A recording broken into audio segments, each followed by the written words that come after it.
اور اس کے اندر جو ایلیمنٹ ہیں غزل کے، اب جیسے مجھے جو آف ہینڈ شعر یاد آتے ہیں ایک دم، جو ہستی اپنی حدود سے پردہ، ہم نہ ہوں گے تو پھر حجاب نہ۔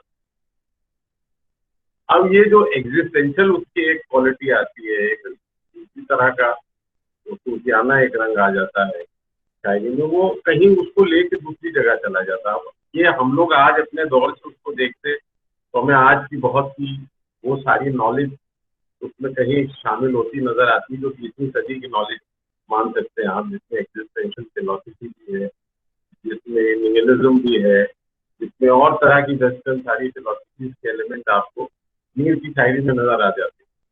تو یہ مجھے بہت ہی اچھا یوں لگتا ہے کہ آپ اس کو ورلڈ ویو کے کانٹیکٹ میں ایک پورے بڑے کینوس پر جب دیکھتے ہیں تو مجھے میر بہت ہی مضبوط جگہ کھڑے نظر آتے ہیں، اور وہ جس کو ہم بولتے ہیں فاؤنٹین ہیڈ، یعنی ایسی کوئی بھی شاعری کی ٹرین یا علامت نہیں ہے جو میر کے یہاں جا کے آپ جوڑ لیں۔ اور میر نے کہیں سے ایک طرح سے ایک ایسا پیڑ بول دیا جس نے اپنی پوری شکل اختیار، اور بعد میں ظاہر ہے اس سے اور آف شوٹس بنے اور لوگ دیکھے۔ تو ایک تو یہ مجھے بات بہت ریلیونٹ لگتی، دوسرا زبان کا جو ایک فلیور انہوں نے بنایا جس سے ان کی الگ پہچان، جس کو فراق صاحب اور ان سب کی شاعری میں اس کے بڑے اثرات، بلکہ میر کے لہجے میں شعر کہنا اپنے آپ میں ایک شوق کی بات مانی جا سکتی ہے، یا ایک طرح کا کریٹو چیلنج مانا جا سکتا ہے۔ وہ ان شاعروں کے یہاں نظر آتا ہے، خاص طور پہ آج کے کنٹمپریری شاعر، چاہے وہ مدا صاحب، چاہے شراب صاحب یا اور دوسرے شعراء ہوں، تو اپنے آپ میں بڑے شاعروں کی شخصیت اور پہچان رکھتے ہیں۔ اور جہاں گلزار صاحب کا ذکر ہو رہا ہے تو ظاہر ہے کہ شاہر صاحب، گلزار صاحب نے اپنے درجے سے لوگوں کو اپنی باتیں کہی اور نیچے اتر کر نہیں آئے۔ جیسا آپ نے کہا کہ شاہر صاحب کی زبان بدلتی نہیں ہے، ادب کی زبان بھی وہی ہے تو فلمی شاعری، جبکہ ہم دوسرے لوگوں کے یہاں دیکھتے ہیں کہ ان کی کتابی ادبی شاعری کی زبان جو ہے فلم کے گانے میں آ کے بدل جاتی ہے۔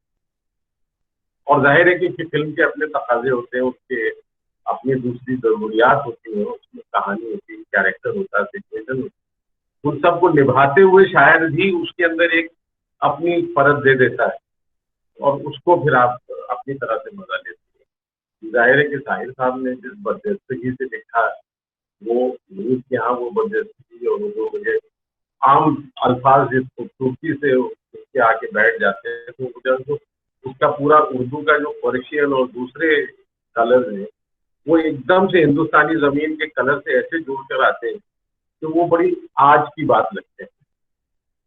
اور ظاہر ہے کہ زبان کے ساتھ کوئی سی ایک نیا لہجہ دینے کی بات ہوتی ہے، ہر بڑا شاعر ایک نیا فلیور اس میں لے کر آتا ہے جو اس کے بعد پھر اس کو فالو کیا جاتا ہے۔ گلزار صاحب جس کی جیتی جاگتی مثال ہے آج کے دور کہ ان سے اب ہر طرح کا شاعر ان سے کہتا جی آپ سے انسپائر ہو کر لکھنا، تو وہ طرح طرح کے اس میں لوگ اپنی اپنی طرح سے لے کے دوڑ پڑتے، مگر ظاہر ہے کہ میر کے ساتھ بھی ایسے، اور میر صاحب کے لکھنؤ کے جو قصے ہیں سب کو پتہ ہے، اس سے ان کی شخصیت کے بارے میں ایک خاص طرح کی تصویر بنی، اور وہ تصویر مجھے جیسا بھی یہی ہوتا ہے میر کی امیج، مگر میں بہت معذرت کے ساتھ سارے استادوں کے بیچ سے کتنی باتیں مجھے لگتی ہے کہ میر کی شاعری اس کو ایک بڑے اچھے ایڈیٹر کی ضرورت ہے۔ جو کلیات ہیں، میں خاص طور سے غالب کے کانٹیکسٹ میں اگر کروں تو غالب کی ساری شہرت ان کے اس دیوان پر ہے، اس زبان کے دیوان پر ہے۔ وہ اپنے آپ فارسی کا شاعر اردو سے بہتر مانتے تھے، ایک دو جگہ کہیں اردو شاعری ہندوی کو انہوں نے کبھی وہ درجہ اپنے صحیح نہیں دیا تھا، لیکن آج ان کی پوری دنیا میں جو شہرت ہے اس کرسپ لمیٹڈ ایڈیشن کی وجہ سے، ورنہ دوسرے شاعروں نے جو لکھا وہ چھاپ دیا، اور وہ پھر اس میں سے کیا ہوتا ہے بہت سی چیزیں دب جاتی ہیں۔ تو جس شدت سے جس صفائی کے ساتھ چیزیں باہر آنی چاہیے مجھے ایسا احساس ہوتا ہے، اور میں چاہوں گا محترم صدر صاحب اور حاجی صاحب پر تھوڑا سی روشنی ڈالیں کہ کیا جو میرا سوچ ہے یہ غلط ہے یا صحیح ہے. مجھے نہیں لگتا بہت چھوٹا وہ بڑی بات ہے، لیکن میں دیکھتا ہوں کہ شاعری جب ہے تقاضے دوسرے شاعروں کو پڑھتا ہوں تو جو لکھا ہے چھاپ دیا، اس سے یہ ہوتا ہے کہ وہ چھلنی جو ہے وہ فلٹر نہیں لگتا کئی دفعہ، اور بہت سے بڑے بڑے شعر جو ہیں وہ ہیرو بھگتکے میں ہو جاتے ہیں، جس میں آپ کے ہلکے شعر اس کو کہیں نہ کہیں دبا دیتے ہیں اور اس کے اثر اس کی ایج کو کم کر دیتے ہیں. مجھے یہ 2-3 باتیں خیال آتی ہیں میر کے حوالے سے، اور یہ بھی کہ میر کے بنا اردو شاعری کو سمجھنا اور اردو شاعری سے جوڑنا ناممکن. اور اگر آپ نے میر کو نہیں پڑھا ہے تو آپ کچھ بھی کہیں، آپ نے اپنے آپ کو ایک ایسی چیز سے محروم رکھا ہے جس کا لطف اپنے آپ میں اور جس سمجھ اپنے آپ میں آپ کو زندگی کو دیکھنے کے نئے نظریے سے جو، اور میر کا یہ جو ورلڈ ویو ہے، میر کا جو دنیا کو دیکھنے کا جو نظریہ ہے، اس کی وجہ سے ان کی عظمت اتنے سال برقرار ہے. تو وہ جو ہر دور میں کنٹمپرری ہو جاتے ہیں، ہمارے ہم عصر ہو جاتے ہیں، شاید شیکسپیئر ان میں سے، غالب ان میں سے، میر ہے، فیض آج بھی ہمارے لیے ہم عصر بنے. یہ شعرا اقبال ڈیو رسپیکٹ کلاسیکل اور بڑے آہنگ اور بڑے کے شاعر ضرور بنے، بڑی حیثیت والے، لیکن ہم ان کو ایک پیڈسٹل پہ رکھتے ہیں. ان سے ہم اس طرح نہیں جڑ پاتے جس طرح میر سے، غالب سے، فیض سے جوڑ لیتے ہیں انفارمیلٹی کے ساتھ. وہ مجھے لگتا ہے بہت بڑی بات ہے، اور یہ بہت ہی تیاری، بہت ہی ریاض کے بعد یہ بات آتی ہے. جو لوگ شاعر ہیں ان سے اگر بھی بات کیجیے تو وہ صفائی ہے، تو کم الفاظ میں بڑی بات کہنے کا جو وہ، اور ظاہر ہے کہ لفظوں کے اپنے معنی شعر میں آ کر نئے معنی اختیار کرتے ہیں. یہ پورے کسی بھی شعر کے معنی اس کے لفظوں سے جوڑ کے ضرور بنتے ہیں، مگر ان کا خیال کہیں ان لفظوں سے الگ ہوتا ہے. اور یہ جو شاعری کی جو علامت ہے، جو شاعری کی انٹینسٹی، بڑی شاعری کی مجھے پہچان یہی لگتی ہے کہ وہ ان الفاظوں کی جماوٹ اور جوشوں سے کہیں آگے ایک ایسے تصور اور ایک ایسے تخیل والے جگہ لے جاتا ہے، ایک ایسا ذہنی آپ کے لیے پورا اسپیس تیار کرتا ہے جہاں آپ چیزوں کو نئے نظریے سے اپنی طرح سے دیکھنا شروع کرتے ہیں. اور مجھے لگتا ہے میر اردو کے وہ پہلے بڑے شاعر ہم اسے کہہ سکتے ہیں سنگ میل ہے، جہاں سے اردو شاعری کا ایک ٹیمپلیٹ بنا، ایک معیار بنا، ایک لہجہ بنا، اور اس لہجے کو لے کر پھر آگے لوگ چلے. مگر اس لہجے کی اور اس شاعری کی گونج تقریباً اردو کے ہر بڑے شاعر میں آپ کو نظر آئی تھی. اور میر کی گریٹنس کی وجہ بھی مجھے یہی لگتی ہے کہ میر نے ایسا آج کا کوئی بھی شعر اشعار کسی بھی شاعر کا آپ نے اکثر آپ دیکھیں گے کہ اس کی کہیں نہ کہیں گونج شعر سے جڑتی ہے یا میر کی کسی غزل سے یاد دلاتی ہے. وہ مجھے لگتا ہے میر کا، یہ نہیں کہہ رہا ہوں کہ میر جو کہنا تھا وہ سب میر کہہ گئے، نہیں. میرا کہنے کا مطلب یہ ہے کہ ایک ایسی بڑی کینوس تیار کر گئے ہیں کہ آپ اس خوشبو کو، اس رنگت کو کہیں نہ کہیں ان کے شعروں میں پا لیں. اور مجھے لگتا ہے ان کے ہم عصر ہونے کے پیچھے یہ بہت بڑی وجہ ہے. بہت بہت شکریہ جو میں آج پہلے اس لیکچر سیریز میں شامل ہو سکا. اور یہ جب ڈپارٹمنٹ تشکیل ہو رہا تھا تو جیسا ہوا کہ ہم لوگوں نے کچھ 5-6 میٹنگ کر کے وائس چانسلر صاحب کے اوپر بڑا دباؤ ڈالا، اور پھر پرسنل لیول پر یہ میں شیئر کر سکتا ہوں گلزار صاحب نے اور بہت سے لوگوں کو اپنی طرف سے سفارش کی، اپنی طرف سے ریکویسٹ کی. یہ بہت ضروری ہے، اور واقعی ہم سب کو بہت خوشی ہوئی کہ نارتھ ایسٹ میں ایک ایسی جگہ اردو کے لیے کسی جگہ بنا سکے. اس امید کے ساتھ کہ پودا آدمی میں ایک بیج آتا ہے اور پھر ایک پورا قداور پیڑ بھی جب سب سے تیار کرتا ہے. انشاءاللہ آپ کا ڈپارٹمنٹ بھی ہم سب کو امید ہے کہ ہماری اپنی زندگی میں شاید ہم اس کو اور بڑا پھولتا پھولتا تو دیکھیں گے. اور آنے والے وقتوں میں ظاہر ہے کہ یہ کہیں نہ کہیں اردو کو بہت دور تک پہنچانے میں بہت اہم رول ادا کرتی ہے. بہت بہت شکریہ. بہت شکریہ جناب. بہت بہت شکریہ جناب سلیم عارف صاحب. انہوں نے بہت اچھے نقطے کی طرف اشارہ کیا. انہوں نے جس روشن خیالی کی بات کی میر کی، دیکھیے بنیادی چیز یہ ہے کہ ہمارا زمانہ اب اس روشن خیالی سے محروم ہوتا جا رہا ہے. میر کے ہاں جو ہمیں سب چیزوں کے سرے مل جاتے ہیں تو ہم اس ورلڈ ویو کو کہیں نہ کہیں ایک طرح سے خطرے سے دوچار کرتے جا رہے ہیں ہمارے زمانے میں لوگ. اور میری نظر میں گلزار صاحب کا یہ کنٹریبیوشن صرف یہی نہیں ہے کہ یہاں انہوں نے اردو کا شعبہ کھلوانے میں بہت مدد کی، بلکہ انہوں نے نارتھ ایسٹ کو ایک یہ موقع فراہم کیا کہ وہ اس ورلڈ ویو سے، اس ٹریڈیشن سے، اس ہیریٹیج سے آگاہ ہو سکے جس کے سرے میر سے ملتے ہیں، جس کے سرے اس ورلڈ ویو سے ملتے ہیں جو آدمی کو آدمی بناتا ہے، جو آدمی کو انسان بناتا ہے. مجھے لگتا ہے کہ ہمارے یہاں موجودہ زمانے میں جو ہمارے پورے زمانے کا جو مزاج ہے، اس کی بہت ساری جو ابتری ہے، اس کو درست کرنے کا اگر ایک کوئی نسخہ کیمیا ہو سکتا ہے تو وہ یہ کہ لوگوں کو اردو شاعری پڑھانا شروع کر دیجیے. وہ بہت ساری جو ان کے یہاں کی غلاظتیں ہیں وہ اپنے آپ نکل جائیں گی. لیکن مشکل یہ ہے کہ ہمارے یہاں یہ چیزیں اب رفتہ رفتہ مشکل ہوتی جا رہی ہیں. آپ دیکھیے میر کا ایک شعر سنیے انلائٹمنٹ کے حوالے سے: گوش کو ہوش کے ٹک کھول کے سن شورے جہاں، گوش کو ہوش کے ٹک کھول کے سن شورے جہاں، سب کی آواز کے پردے میں سخن ساز ہے ایک. گوش کو ہوش کے ٹک کھول کے سن شورے جہاں، سب کی آواز کے پردے میں سخن ساز ہے ایک.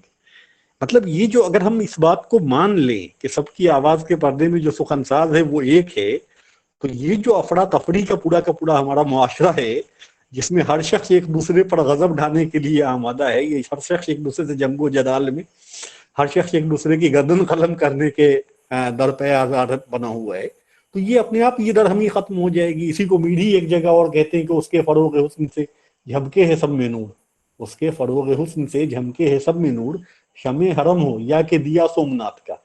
تو یہ بنیادی طور پر انلائٹمنٹ کی وہ جو روایت ہے جس کے سرے ہمارے ہاں میر سے ملتے ہیں، وہ مجھے لگتا ہے کہ کنٹمپریری ہندوستان کے لیے وہ سب سے بڑا نسخہ کیمیا ہے ایک طرح سے، کہ وہ اسے پکڑانا چاہیے. اور یہ کام اردو کے شعبہ جات کر سکتے ہیں، مختلف اپنی اپنی لمیٹڈ حدود میں وہ کر سکتے ہیں کہ وہ لوگوں کو اس حقیقت تک رسائی کی طرف لے جائیں جو انہیں جزوی اور فروعی معاملات میں جو ایک دوسرے سے جو تکرار کے پہلو ہیں ان کو اگنور کرتے ہوئے ایک اچھی اور صحت مند زندگی جینے کی طرف آمادہ کر سکیں. یہ بہت بڑی ضرورت ہے ہمارے زمانے کی. بہرحال بہت اچھی گفتگو سلیم عارف صاحب نے کی اور بہت اچھا خطبہ دیا پروفیسر قاضی افضال حسین صاحب نے. میں ان دونوں بزرگوں کا بہت بہت شکر گزار ہوں. اور پروفیسر قاضی جمال حسین صاحب سے میں درخواست کروں گا ان کی صدارتی تقریر کے لیے. پروفیسر قاضی جمال حسین صاحب بھی علی گڑھ مسلم یونیورسٹی سے وابستہ تھے اور اردو کے چند جو بہت بہترین استاد ہیں ہمارے اردو کے، ان میں سے وہ ایک شمار کیے جاتے ہیں، اور اردو کے بہت اہم نقادوں میں بھی ان کا نام، اور خاص طور سے ان کو کلاسکس سے بہت دلچسپی ہے. کلاسکس پر انہوں نے ہمارے زمانے میں جس طرح سے اور جس زاویے سے لکھا ہے وہ بہت کم لوگوں نے اس طرح سے لکھا ہے. اور ہم سبھی لوگ ابھی حال میں کچھ دنوں پہلے غالب پر جو ان کے مضامین تھے اس کا مجموعہ ابھی شائع ہوا غالب اکیڈمی سے، اس کو پڑھیے. اس میں غالب کو انہوں نے جس طرح سے دیکھا ہے، غالب کی شخصیت کی جن پہلوؤں کو، اور اس کے علاوہ غالب کے علاوہ غرۃ الکمال پر اردو میں سب سے پہلے جن چند لوگوں نے لکھا، قاضی جمال صاحب ان میں سے ایک تھے، حسن عسکری نے بھی لکھا، حبیب الرحمن شیروانی نے بھی لکھا، لیکن جن چند لوگوں نے سب سے پہلے امیر خسرو کے دیباچہ غرۃ الکمال پر لکھا، اس میں قاضی جمال صاحب کا نام نامی شامل رہا ہے. تو کلاسک سے ان کی جتنی گہری دلچسپی رہی ہے، جس طرح کی وابستگی رہی ہے، اور ان کی تحریروں سے ہم سبھی لوگ قدم قدم پر استفادہ کرتے رہیں، اور یہ ہمارے لیے خوش قسمتی کی بات ہے کہ ہمارے آج کے پروگرام کو وہ چیئر کر رہے ہیں. تو میں ان سے بہت مؤدبانہ درخواست کروں گا کہ وہ تشریف لائیں اور وہ صدارتی خطبے سے نوازیں اپنے پروفیسر قاضی جمال حسین صاحب. جاوید رحمانی، سلیم عارف اور دوسرے شرکا جو اس گفتگو میں شریک ہیں اور موجود ہیں اور سامعین میں شامل ہیں، ان کی خدمت میں عرض یہ کرنا ہے کہ سب سے پہلے تو میں مبارکباد دیتا ہوں جاوید رحمانوں کو کہ انہوں نے بہت ہی مناسب موضوع کا انتخاب کیا ہے گفتگو کے لیے. بہت مناسب موضوع کا انتخاب. لیکچر جو ان کا وہ میر صاحب پر ہے، اور یہ ہمارے ادب کے اور ہماری شاعری کے اور شعری روایت کے اہم ستون نہیں بنیاد گزار ہیں. باقی جو عمارتیں بعد میں کھڑی ہوئی یا قائم ہوئی، جس سمت میں ہماری شاعری بڑھی، اس میں میر صاحب کا بہت کنٹریبیوشن ہے. تو پہلے تو اس موضوع کے انتخاب کے لیے میں ان کو مبارکباد دیتا ہوں کہ پہلا لیکچر انہوں نے میر صاحب پر رکھا، اور پھر دوسرے جس شخص کا انتخاب کیا اس موضوع پر گفتگو کے لیے، وہ نہایت مناسب نام تھا. افضال صاحب کا کام اور ان کی جو سمجھ ہے میر کے سلسلے میں اور شاعری کے سلسلے میں، وہ بہت لائق تحسین بھی ہے اور بہت ہی گہری ہے. میر کی شعری لسانیات، جو ان کا کام ہے میر پر، وہ نہایت غیر روایتی قسم کا کام ہے. عام طور سے ہوتا یہی ہے تحقیقی مقالوں میں کہ سوانحی کیفیات لکھ دیا گیا اور روایت لکھ دی گئی اور اس کے متعلق آنے کا پس منظر لکھ دیا گیا. یہ نہیں گفتگو ہے اس میں جو امتیازات ہیں میر کے بحیثیت فنکار کے، بحیثیت شاعر کے، اور جو ڈیوائسز ہیں میر صاحب کی استعارہ سازی کے سلسلے میں، علامت سازی کے سلسلے میں، تراکیب کے انتخاب کے سلسلے میں، اس پر گفتگو بہت تفصیل سے کی ہے افضال صاحب نے.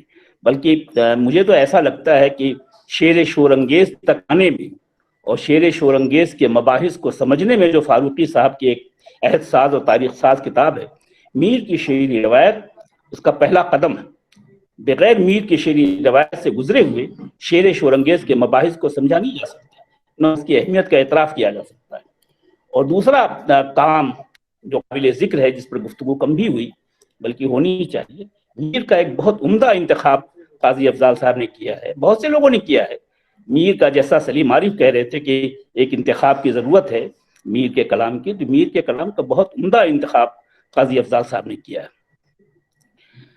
سردار جعفری نے بھی کیا ہے، مولوی عبدالحق صاحب نے بھی کیا، اور بھی لوگوں نے کیا ہے، حسن عسکری نے کیا ہے. تو یہ بہت قابل ذکر انتخابات ہیں. مگر جو افضال صاحب کا انتخاب ہے اس میں بعض پہلو ایسے ہیں جن کو نشاندہی کرنے کی ضرورت ہے، ان پر گفتگو کرنے کی ضرورت ہے کہ انتخاب میں کیا اصول پیش نظر رکھا ہے انہوں نے، اور پورا میر اس انتخاب میں آ جاتا ہے کہ نہیں آ جاتا، یہ دیکھنے کی ضرورت ہے. تمام شیئرز اس کے آ گئے کہ نہیں آ گئے. یہ نہیں صرف اچھے شعروں کا انتخاب کر لیا، 72 نشتر کا انتخاب کر لیا کہ یہ 72 نشتر ہیں، اور پھر جتنے اچھے شعر ملے سب کو وہی اسی 72 نشتر میں شامل کر دیا گیا کہ یہ بھی 72 نشتر میں شامل ہے.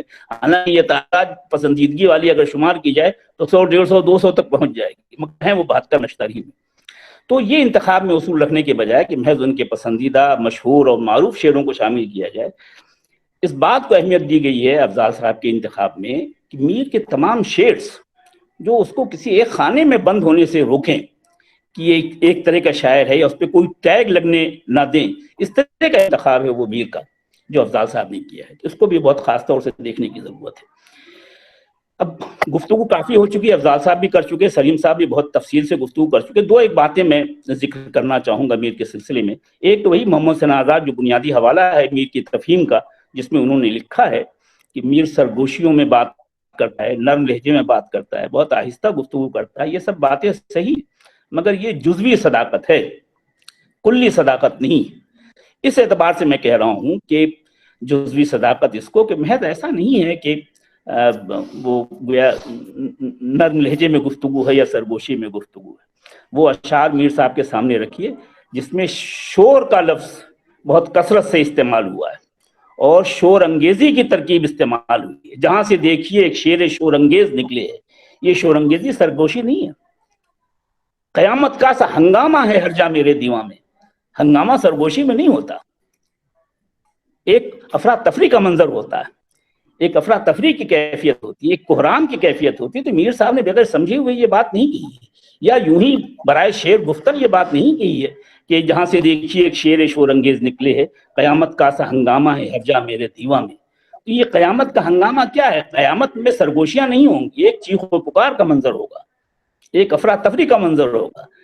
اس کا کہنا یہ ہے کہ ہمارے دیوان میں، ہمارے کلیات میں آپ جہاں سے کھولیے آپ کو ایک قیامت کا منظر نظر آئے گا. اور ایک شور انگیز، ایک تو شور انگیزی کی اصطلاح ابھی تک بہت ڈیفائن نہیں ہو سکی کہ شور انگیزی کن چیزوں کو کہتے ہیں اور کن چیزوں سے وہ بنتی ہے. کس چیز کو شور انگیزی کہتے ہیں؟ آواز کے لہجے کے زیر و بم کو محض نہیں کہتے، اس میں مضامین بھی شامل ہیں کہ کس طرح کے مضامین یا کس طرح کے خیالات اس میں باندھے گئے. میر صاحب نے جو میر صاحب کے سلسلے میں آب حیات میں جو بنیاد رکھ دی گئی کہ وہ سرگوشی میں شعر کہتے ہیں، آہستہ لہجے میں شعر کہتے ہیں، نرم لہجے میں شعر کہتے ہیں، وہ ذرا سا بہت غلط سمت میں ساری بحث چلی گئی. اس کو اس پہلو سے بھی دیکھنے کی ضرورت ہے کہ محض ایسا نہیں ہے کہ سرگوشی میں میر صاحب نے اپنی زبان کے متعلق، اپنے طرز بیان کے متعلق بہت سے شعر کہے ہیں، ان کو نظر انداز نہیں کرنا چاہیے۔ اس پہلو سے بھی میر صاحب کو پڑھنے کی ضرورت ہے۔ پر مجھے گفتگو عوام سے ہے، شعر میرے ہیں گو خواص پسند، پر مجھے گفتگو عوام سے ہے۔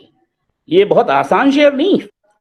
شعر اگر خواص پسند ہے تو عوام سے گفتگو کر کے کیسے آپ خواص پسند ہو سکتے ہیں؟ تو خواص اور عوام کا جو اجتماع ہے، یہ اصل میر صاحب کا کمال ہے اور میر صاحب کی کامیابی ہے۔ یہ مضامین، خیالات، باتیں تو وہ ہیں جو اعلیٰ طبقے کو، بہت ہی مخصوص طبقے کو پسند آتی ہیں، مگر بات میں نے ایسے لہجے کی ہے، بات میں نے ایسے لفظوں میں کی ہے اور دبے لفظوں میں بات کی ہے کہ بظاہر لگتا ہے کہ عوامی زبان میں باتیں ہو رہی، مگر وہ باتیں عوامی نہیں ہیں۔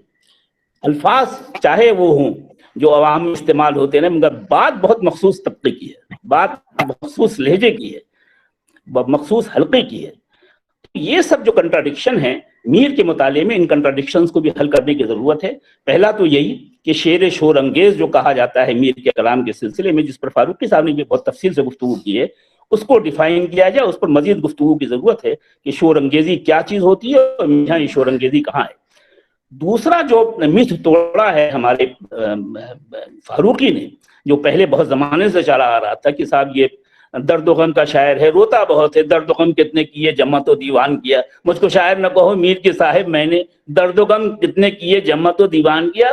فاروقی نے بہت تفصیل سے اس پہ گفتگو کی ہے شعر شور انگیز کے غالباً چوتھی جلد میں یا دوسری جلد میں۔ یا ایسا نہیں ہے کہ ان کے یہاں نشاتیہ عناصر نہیں، جنسی شعر میر صاحب کے اکٹھا کیے ہیں فاروقی نے، کہ جنس کے موضوع پر، عریانیت کے موضوع پر، معشوق کے بدن کے موضوع پر، سراپا کے موضوع پر، معاملات عشق کے مسئلے پر کتنے شعر کہے ہیں اس نے، میر نے۔ تو یہ ایک پہلو ہو گیا، آدھا میر ہم سمجھتے ہیں جب میر کو ہم درد اور غم کا شاعر کہتے ہیں، یہ پورا میر نہیں ہے۔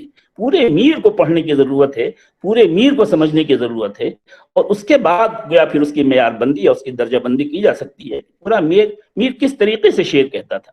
میں مثال کے طور پر بس ایک مثال دیتا ہوں آپ کو، غالب کے ہاں اور میر کے ہاں متحد المضمون شعر ہے، ایک ہی خیال، ایک ہی مضمون ماننے کی کوشش کی گئی، مگر دونوں کے رویے میں کیسا فرق ہے، یہیں سے میر اور غالب کا فرق بھی واضح ہوتا ہے۔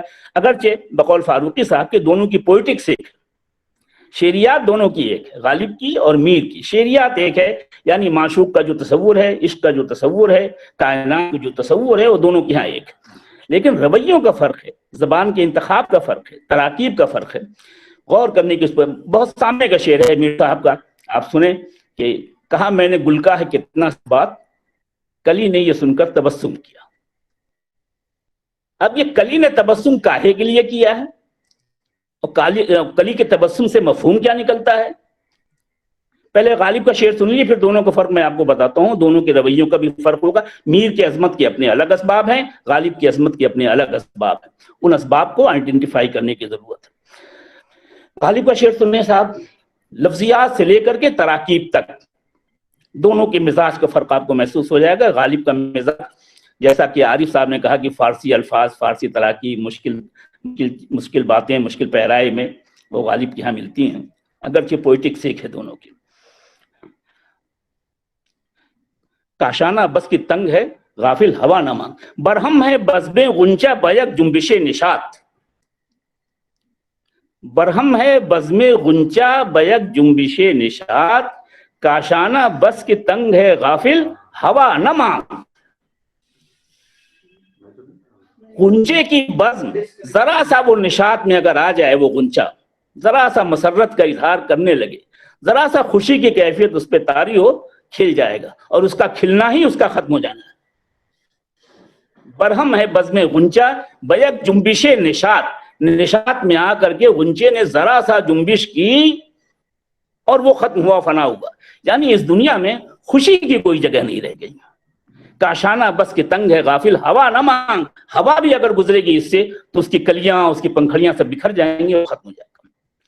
میر صاحب نے بھی یہی بات کہی ہے اپنے شعر میں کہ کلی نے یہ سن کر تبسم کیا، کہا میں نے گل کا ہے کتنا سبات، کلی نے یہ سن کر تبسم کیا۔ بظاہر بہت سادہ الفاظ میر صاحب نے استعمال کیے ہیں، کوئی ترکیب نہیں ہے، کوئی فارسی لفظ نہیں آنے پایا ہے اپنے اوریجن کے اعتبار سے، نہ کوئی استعارہ ہے، لیکن کنایا ہے کہ کمال کا ہے اس میں. تبسم کرنے کا مطلب ہی یہی ہے کہ کلی جب مسکرائے گی تو اپنے فنا کی طرف قدم بڑھائے گی. میں نے کلی سے پوچھا کہ تیری زندگی کتنی ہے؟ یہ سوال سنتے ہی وہ ہنس پڑی، فنا ہو گئی. کلی کا ہنسنا اس کا کھل جانا ہے، اور کسی کلی کا کھلنا ہی اس کا ختم ہو جانا ہے. دونوں نے ایک ہی مضمون تقریباً نظم کیا ہے کہ یہاں نشاط کی کوئی گنجائش نہیں، یہاں مسرت کی کوئی گنجائش نہیں. آپ ابھی لمحے بھر کے لیے، چند دنوں کے لیے خوش بھی نہیں ہوئے تھے کہ یہ خوشیاں آپ سے سلب کر لی. انسانی زندگی کا یہی حال ہے. تو اصل میں بڑا شاعر جو ہوتا ہے جاوید، وہ اپنے کلام کی بنیاد ان خیالات پر رکھتا ہے جو کسی خاص زمانے سے مخصوص نہیں ہوتے، ہر زمانے میں عام ہوتے ہیں. اور ایک دائمی مسئلہ ہے اس کو لیتے ہیں، وہ وقتی مسئلے کو ہاتھ نہیں لگاتے، یا وقتی مسئلے کو بھی اگر بیان کرتے ہیں تو اپنے پیرایہ بیان سے اس کو ایک ازلی اور ابدی مسئلہ بنا دیتے ہیں. تو زندگی کا مختصر ہونا یا انسان کو خوشی کا میسر نہ ہونا، یہ ایک ازلی ابدی مسئلہ ہے. اسی لیے میر صاحب آج ہمارے لیے ریلیونٹ ہیں کہ انہوں نے جن مسائل پر اور جن مضامین پر اپنے کلام کی بنیاد رکھی ہے، وہ مسائل اور وہ مضامین وہ نہیں ہیں جو وقتی رہے ہوں. اسی کے پیش نظر ناصر کاظمی نے یہ بات کہی تھی، اور ناصر کاظمی کہنے کا یہی مطلب تھا کہ میر صاحب کی رات ہماری راتوں سے آ ملی ہے، یا ہماری رات میر صاحب کی راتوں سے آ ملی ہے. یعنی ہمارا جو غم اس زمانے میں 21ویں صدی میں، یہی غم میر صاحب کے زمانے میں بھی تھا، یہی مسائل میر صاحب کے بھی زمانے میں تھے. دم گھٹتا تھا جیسے میر اپنے زمانے میں، ایسے ہمارا دم بھی ہمارے زمانے میں گھٹ رہا ہے، جی نہیں لگ رہا ہے. میر صاحب کا بہت مشہور شعر ہے، اب جی بہت رکے ہے زیر فلک ہمارا. جی رکتا ہے، سانس لینے کی مہلت نہیں ہے. اب جی بہت رکے ہے زیر فلک ہمارا، اس بے فضا قفس میں مطلق ہوا نہیں ہے. سانس لینے کے لیے ہوا موجود نہیں کہ سانس کیا لیا جائے. کل تک تو یہ صورت تھی کہ کسی طرح سے جی لیتے تھے. اب جو صورت حال ہے، اب آپ اس کو موجودہ زمانے کی صورت حال پر منطبق کیجیے اور دیکھیے کہ کیا آپ کی سانسیں نہیں رک رہی ہیں آج کے زمانے میں. جو حالات آپ کے چاروں طرف ہیں، ملکی سطح پر، غیر ملکی سطح پر اور بین الاقوامی سطح پر. اب جی بہت رکے ہے، جی نہیں چاہتا کہ یہاں آدمی رہے. اب جی بہت رکے ہے زیر فلک ہمارا، اس بے فضا قفس میں مطلق ہوا نہیں ہے، مطلق ہوا نہیں ہے. اسی کو کہتے ہیں کہ پر مجھے گفتگو عوام سے ہے، کہ زبان جو ہے وہ کہیں آپ کو کوئی پرابلم، اگرچہ بعض الفاظ ایسے میر صاحب کے یہاں آ گئے ہیں جن کے لیے لغت دیکھنے کی ضرورت پڑتی ہے، مگر عمومی رویہ میر صاحب کا یہ نہیں. الفاظ وہی ہیں جو بظاہر دیکھنے میں سیدھے سادے معلوم ہوتے ہیں، لیکن جو خیالات اور جو مضامین اور جو باتیں انہوں نے نظم کی ہیں، وہ باتیں بہت ہی عجیب و غریب ہیں، ازلی اور ابدی مسائل پر مشتمل ہے. تو یہ ہے میر صاحب کا امتیاز، اس کو بار دیگر پڑھنے کی ضرورت ہے. اب تو فاروقی نے وہ دروازہ کھول دیا شعر انگیز کے بعد کہ میر صاحب کو بار بار پڑھنے کی اور بار بار دیکھنے کی ضرورت ہے. ایک شعر اور سن لیجئے، پھر اس کے بعد میں اپنی گفتگو ختم کرتا ہوں. میر کا غم وقتی غم نہیں ہے، لمحاتی غم نہیں ہے، ایک آفاقی اور ابدی غم ہے. اور اسی وجہ سے وہ شاعری آج بھی ہمارے لیے ریلیونٹ ہے کہ آج بھی ہم انہی مسائل سے دوچار ہیں. جیسا کہ ناصر کاظمی نے کہا تھا کہ ہماری راتیں میر کے عہد کی راتوں سے مل گئی. یعنی جو رنج میر صاحب کے زمانے میں تھا، جو غم راتوں کو بیدار رکھتا تھا، وہی غم آج ہمارے زمانے میں بھی ہے، آج کے شاعروں کے زمانے میں بھی ہے. یہ بھی ریلیونٹ معلوم ہوتی ہے یہ شاعری ہمارے لیے. اور دوسری بڑی بات یہ ہے کہ زبان کے متعلق تو بہت سے، اپنی زبان کے متعلق میر صاحب نے بہت سے اشارے کیے ہیں. کیا جانے دل کو کھینچے ہیں کیوں شعر میر کے، کچھ ایسی طرز بھی نہیں، ایہام بھی نہیں. بظاہر صنعتیں استعمال نہیں ہو رہی ہیں، نہ ایہام گوئی ہے اس میں، نہ استعارے ہیں اس میں، نہ کوئی ایسا طرز ہے، کوئی ایسا اسلوب ہے جس کو آپ آئیڈینٹیفائی کر سکیں. کمال تو یہی ہے شاعری کا اس کی کہ آپ محسوس کریں گے، لطف اندوز ہوں گے، آپ کو اچھا لگے گا، لیکن انگلی رکھ کر کے آپ بتا نہیں سکتے کہ اس ترکیب کی وجہ سے، اس لفظ کی وجہ سے، یا اس بات کی وجہ سے یہ شعر اچھا لگ رہا ہے. کیا جانے دل کو کھینچے ہیں کیوں شعر میر کے، کچھ ایسی طرز بھی نہیں، ایہام بھی نہیں. یہ ہم گوئی جو زمانے میں بہت مقبول تھی، اس کے پہلے کے زمانے میں بھی تھی، پہلے عہد کے شاعروں میں، اس سے پہلے کے شاعروں میں، وہ سب بھی میں نہیں کرتا، مگر شعر ہیں کہ دل کھینچتا چلا جاتا ہے، دل کھینچتا چلا جاتا ہے. ایک شعر اور سن لیجیے، پھر اس کے بعد بات ختم کرتے ہیں ہم اپنی، کہ میر صاحب کہاں جو فنکاری ہے نا، وہ بھی ایک چیز ہوتی ہے. محض بات کہنے سے کام نہیں چلتا، بات کس طرح کہی جا رہی ہے، اصل چیز یہ ہوتی ہے کس طرح، کس پیرائے میں کہی جا رہی ہے. یاقوت کوئی ان کو، اب دیکھیے یہ غم کا شعر نہیں ہے، لیکن کہنے کا انداز اس کا بالکل منفرد، اسی لیے وہ کہتا ہے کہ ہمارے شعر جو ہیں خواص پسند ہیں، اگرچہ زبان جو ہے بہت مشکل نہیں ہے۔ یاقوت کوئی ان کو کہے ہے کوئی گلبرگ، محبوب کے ہونٹوں کا بیان ہو رہا ہے کہ کوئی کہتا ہے یاقوت ہیں رنگ کی وجہ سے، کوئی کہہ رہا ہے کہ پھول کی پنکھڑی ہے اس کی نرمی کی وجہ سے، نزاکت کی وجہ سے۔ یاقوت کوئی ان کو کہے ہے کوئی گلبرگ، ٹک ہونٹ ہلا تو بھی کہ ایک بات ٹھہر جائے، ایک بات ٹھہر جائے، نہیں طے ہو جائے کہ یاقوت ہے کہ گلبرگ ہے کہ پنکھڑی ہے کہ رنگ کی وجہ سے اچھا لگ رہا ہے۔ یہ تو گویا سطح پہ ہے شعر سلیم صاحب، اور اندر اس کے یہ ہے کہ جب معشوق اپنے ہونٹ ہلائے گا تو یہ بات طے ہو جائے گی کہ یاقوت نہ اس درجے کو پہنچتا ہے نہ گلبرگ اس درجے کو پہنچتا ہے، کہ یہ دونوں ہونٹ نہیں ہلا سکتے، بول نہیں سکتے، بات نہیں کر سکتے۔ یاقوت میں بھی آواز نہیں ہے، گلبرگ میں بھی آواز نہیں ہے، ایک جگہ صرف رنگ ہے، ایک جگہ صرف خوشبو اور نزاکت ہے۔ یہاں تو قوت گویا معشوق کے ہاں، ٹک ہونٹ ہلا تو بھی کہ ایک بات ٹھہر جائے، وہ بات یہ ہے کہ نہ یاقوت اس پائے کو پہنچتا ہے نہ گلبرگ اس پائے کو پہنچتا ہے۔ تو یہ ہے گویا جن کو تلاش کرنے کی ضرورت ہے اور دیکھنے کی ضرورت ہے۔ میرے خیال سے میں گفتگو اپنے وقت سے زیادہ کر چکا، اتنی گفتگو کرنے کی ضرورت نہیں تھی۔ بہت اچھا انتخاب کیا آپ نے موضوع کا، بہت اچھا انتخاب کیا آپ نے اس پر مقرر کے لیے افضال صاحب کا، اور بہت اچھی گفتگو کی، اور بہت منتخب سامعین آپ نے یکجا کیے ہیں، بجائے بھیڑ کے بہت ہی کلام کو سمجھنے والے، کلام کے نقطوں کو سمجھنے والے اور کلام کی نزاکتوں کو سمجھنے والے لوگ موجود ہیں۔ میں آپ کو بہت مبارکباد دیتا ہوں جاوید کہ آپ نے بہت اچھے موضوع کا انتخاب کیا گلزار کی لیکچر سیریز کے سلسلے میں، اور اس سلسلے کو جاری رکھیے گا۔ بس یہ ذرا سا کہ موضوع اور وقت دونوں مناسب ہوں۔ اس وقت وہ آشوب ہے کہ کچھ بھی اچھا نہیں لگ رہا، سب عجیب صورتحال ہے چاروں طرف، لیکن بہرحال یہ گفتگو ہو گئی اور بہت اچھی گفتگو ہو گئی۔ انشاءاللہ یہ سلسلہ آئندہ بھی جاری رہے گا، اور اسی طرح سے آپ اچھے موضوعات کا انتخاب اور بہت اچھے سامعین یکجا کرتے رہیں گے۔ بہت شکریہ آپ کا بھی اور قاضی افضال صاحب کا بھی، بہت شکریہ۔ بہت شکریہ پروفیسر قاضی جمال حسین صاحب کا۔ آپ لوگوں کو اندازہ ہوا ہوگا قاضی جمال حسین صاحب کی تقریر سن کر کے کہ میں نے جو بھی کچھ کہا ان کے بارے میں، وہ ظاہر ہے بہت کم کہا، وہ اس سے بہت زیادہ کے مستحق ہیں۔ ان کی ادب پر جیسی گہری نگاہ ہے، جیسی ان کی بصیرتیں ہیں، ان سے ہم سبھی لوگ نہ صرف یہ کہ فیض حاصل کرتے رہیں بلکہ آنے والی نسلیں بھی فیض حاصل کرتی رہیں گی۔ بنیادی چیز جو انہوں نے بہت اچھی گفتگو کی، اور خاص طور سے جو ہم موضوع اشعار کو انہوں نے جس طرح سے نشان زد کیا، یہ صرف قاضی جمال صاحب کر سکتے ہیں ہمارے زمانے میں کسی اور کے بس کی یہ بات نہیں ہے۔ یہ اپنے آپ میں بہت بڑا کنٹریبیوشن ہے، اور یہی ہمارے پروگرام کی افادیت ہے بنیادی طور پر، کہ اس میں سے کسی کو کچھ کام کے نقطے نکل آئے۔ ہم سبھی لوگ بنیادی طور پر انہی نقطوں کی تلاش میں اپنی ساری عمر کھپاتے چلے جاتے ہیں، لیکن ہمیں کوئی رہنمائی کرنے والا اس طرح سے نہیں مل پاتا ہم زندگی میں، کیونکہ اب ہمارے پاس اچھے استاد بھی خال ہوتے جا رہے ہیں۔ یہ بہت افسوس کا مقام ہے۔ اور اس پوری گفتگو سے جو چیز سب سے زیادہ نمایاں طور پر نکل کر کے آئی وہ یہ کہ جو ہم اسٹیریوٹائپ بنا دیتے ہیں، تو اسٹیریوٹائپ کی خرابی کیا ہوتی ہے، خواہ وہ کسی شاعر کا بنا یا نقاد کا بنا ہے، کہ وہ کہیں نہ کہیں اس پر ظلم کرتا ہے۔ ادب کے قاری کو آزاد ہونا چاہیے، آپ اس کے پارچے بالکل الگ کیجئے، اس کے تجزیے کے لیے کر لیجئے، مگر جو تخلیقی عمل ہے وہ اتنی کمپلیکس سچویشن ہے اپنے آپ میں۔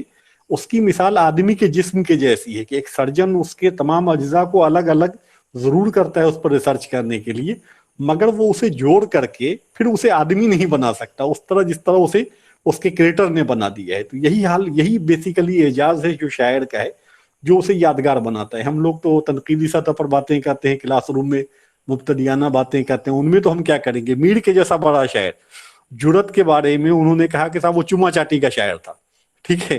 اب ایک طرف آپ ان کے اس خیال کو سامنے رکھیے کہ انہوں نے ایک سیدھا سادہ ایک سانچہ بنا دیا کہ صاحب وہ چما چاٹی کا شاعر ہے، وہ شعر کیا کہے گا۔